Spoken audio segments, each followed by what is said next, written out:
Egypt played a pivotal role in getting the two sides to a ceasefire agreement. In addition to sharing a close ideological bond with Hamas, the government of President Mohamed Morsi is also seen as an honest broker by Israel as well as the United States. Adel Mahrouky is in Cairo and has more on the part Egypt played in diffusing tensions. Adel? Well, to reach the ceasefire, Egypt exerted an immense effort of communication to try for battling parties to reach this ceasefire. Having good relations with Hamas and moderate with Israel and the United States made Cairo the Gaza talks headquarters. The final talks between Egyptian President Mohamed Morsi and U.S. Secretary of State Hillary Clinton in Cairo on Wednesday were scheduled to last for 1 hour.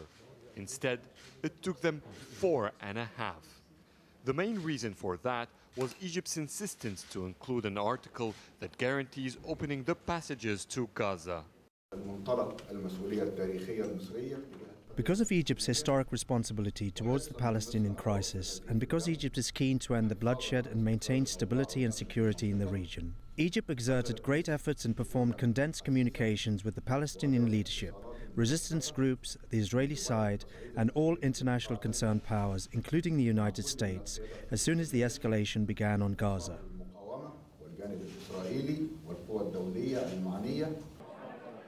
Egypt's Muslim Brotherhood president brokered the ceasefire and led the talks with their friends, Hamas. Once that was reached, Egypt managed to get a consensus from all Palestinian sects through President Abu Mazen. Clinton, on the other hand, led the talks with Israel and continued with the Palestinian president. Now we have to focus on reaching a durable outcome that promotes regional stability and advances the security, dignity, and legitimate aspirations of Palestinians and Israelis alike. Ultimately, every step must move us toward a comprehensive peace for all the people of the region.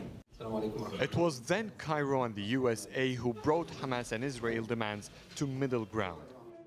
Egypt was very confident to reach a ceasefire. Reports on behalf of the president spread to the extent that news made the headline on Wednesday morning. But the Arab League believes a permanent solution to the crisis must go deeper than ceasefire, as announced by the Secretary General earlier in the day. Partial solutions are not enough, nor having a truce today or tonight, because there is no peace and no stability in the region. As long as the occupation and settlements continue and the Israelis deny the rights of the Palestinian people, which is their right to an independent state, having East Jerusalem as a capital. There was regional fear from the rise of Islamists to power in the Middle East, especially in Egypt.